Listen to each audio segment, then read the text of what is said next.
श्री शिवाय नमस्तुभ्यम दोस्तों, हर हर महादेव। शिव महापुराण की कथा में पंडित प्रदीप जी मिश्रा गुरु जी ने दिवाली के ये 5 दिनों में किए जाने वाला बिल्कुल नया उपाय बताया है। जो कोई नहीं दे सकता वो भोलेनाथ दे सकते हैं, जो कोई नहीं कर सकता वो मेरे शिव कर सकते हैं। आपके जीवन का कोई भी काम हो, उसके अंदर बहुत ज़्यादा अड़चने आ रही है, कितनी भी अड़चन अगर आ रही है उस काम में, कितना भी आपके काम में कार्य में अड़चन अगर आ रही है, तो ये 5 दिनों में ये छोटा सा उपाय आप ज़रूर से करें तो आपको लाभ ज़रूर मिलेगा। आपको करना क्या है, धनतेरस, रूप चौदस, दीपावली, पड़वा और भैया दूज, इन 5 दिनों में आपको ये छोटा सा उपाय करना है। दीपावली के अवसर पर हमारे सनातन धर्म में इतना महत्व दीपावली का माना गया है, क्यों हमारे हिंदू धर्म में दीपावली की इतनी महत्वता होती है। सारी सिद्धियाँ इन 5 दिनों में अगर व्यक्ति ये छोटा सा उपाय कर लेगा तो जीवन में उसको क्या नहीं मिल सकता, वो चाहे जो उसको ज़रूर से मिलेगा। गुरु जी ने कहा, आप और हम बहुत घंटों तक बैठकर साधना नहीं कर सकते, बहुत देर तक बैठकर हम तप नहीं कर सकते, हम बहुत लंबा यज्ञ नहीं कर सकते, हम बहुत लंबा अनुष्ठान नहीं कर सकते। यदि हमारे जीवन को सफल बनाना है, हमारे जीवन को उस मंजिल तक पहुंचाना है जो हमें मिलनी चाहिए, जो हमारे जीवन में अड़चनें आ रही है उससे बाहर निकलना है, तो इन 5 दिनों में आपको ये छोटा सा उपाय करना है। ये उपाय सबसे पहले नाग वासुकी की धर्मपत्नी, उनकी धर्मपत्नी का नाम है नाग लक्ष्मी, जो उन्होंने सबसे पहले ये उपाय करवाया था, क्योंकि उनके ऊपर बहुत ज़्यादा कष्ट आ गया था। तो उन्होंने सभी से, देवताओं से, गंधर्वाओं से, सारी अप्सराओं से ये उपाय नाग लक्ष्मी ने करवाया। सारे मनुष्य से और सारे नागों से ये उपाय उन्होंने करवाया। तो गुरुजी ने कहा, जो नाग लक्ष्मी ने करवाया वो अब हम लोगों को करना है। तो ये जो 5 दिन गुरुजी ने बताए हैं, धनतेरस, रूप चौदस, दिवाली और गुड़ी पड़वा और दूज, इन 5 दिनों में आपको क्या करना है, पहले ही दिन से धनतेरस से आपको एक बेलपत्र लेनी है और उसको बीच वाली पत्ती से पकड़ना है और अपने पूरे घर में घुमाना है उस बेलपत्र को। अपने मन की कामना करके भोलेनाथ के मंदिर जाकर शिवलिंग पर आपको ये बेलपत्र चढ़ाना है। ये आपको 5 दिन तक बराबर करते रहना है और जब 5वां दिन हो दूज का, उस दिन वो बेलपत्र चढ़ाकर और उसको वापस आपको घर पर लानी है।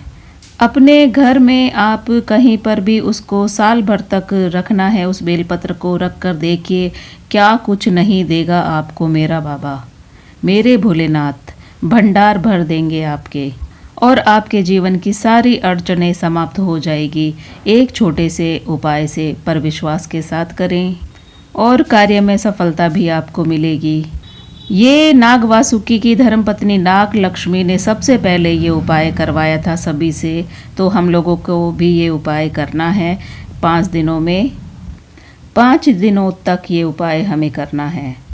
वासुकी नाग की धर्मपत्नी का नाम सतशीर्षा है। शिव महापुराण की कथा में गुरुजी ने बताया, तो सतशीर्षा ने एक वचन मांगा था, कार्तिक भगवान से वर मांगा था सतशीर्षा ने कि कार्तिक के महीने में भोलेनाथ के मंदिर में जाकर अगर कोई दीपदान करे, शंकर के मंदिर में अगर कोई दीपदान करे, शिव के मंदिर में यदि कोई दीपदान करे, तो हे प्रभु कार्तिकेय जी, अगर कोई भोलेनाथ के मंदिर में आकर दीपदान करे तो आप ऐसी कृपा करना उस पर कि वो संसार सागर में बार बार जन्म ना लेकर वो शिव के भोलेनाथ के धाम में ही वो उस स्थान ग्रहण करे, भोलेनाथ के धाम में ही उसका स्थान ग्रहण करे। ऐसी कृपा करना उस भक्त पर जो भोलेनाथ के मंदिर में कार्तिक के महीने में दीपदान करता है। ये सतशीर्षा ने भगवान कार्तिक से वर मांगा था। तो गुरुजी ने कहा कि कार्तिक के महीने में दीपावली वाले दिन आप मंदिर के अंदर जाकर, भोलेनाथ के मंदिर में जाकर दीपदान अवश्य करें। आपको दीप जरूर से प्रज्वलित करने हैं। शिव महापुराण की कथा में गुरुजी ने 2 और उपाय बताए हैं, बहुत सरल है, जो सभी बहनों के लिए ये उपाय है। किसी को रजो धर्म से जुड़ी हुई समस्या हो या किसी के पेट में या गर्भाशय में गांठ हो गई है, तो ये छोटे उपाय गुरुजी ने बताए हैं, आप जरूर से करें तो आपको निजात आराम जरूर से मिलेगा। महापुराण की कथा में पंडित प्रदीप जी मिश्रा गुरुजी ने बताया कि रजो धर्म से जुड़ी हुई अगर किसी नारी को, किसी बेटी को, किसी बहन को समस्या है तो उसके लिए शिव महापुराण कथा में बिल्कुल नया उपाय बताया है गुरुजी ने। रजो धर्म से जुड़ी हुई कोई भी समस्या हो, ज़्यादा ब्लडिंग हो या पेट दुखता हो या कोई भी समस्या हो आपको रजो धर्म से जुड़ी हुई, तो उसके लिए ये उपाय ज़रूर से करें। गुरुजी ने बताया कि सतशीर्षा का नाम लेकर भोलेनाथ की शिवलिंग पर आपको जल समर्पित करना है। कैसे समर्पित करना है ये अच्छे से समझ लीजिए। आपको जल लेकर जाना है भोलेनाथ के मंदिर, और जहाँ पर अशोक सुंदरी माता का स्थान है वहाँ से जल समर्पित करते करते पूरा जहाँ ये माता का जो हस्त कमल होता है उसके ऊपर आपको गोल गोल घुमाना है। 7 बार जल आपको समर्पित करना है। वहाँ पर शिवलिंग के चारों तरफ 7 बार आपको धार लगानी है जल की, और उसी का जल वो झेल कर आपको नंदी के पास में बैठकर उसका आचमन करना है।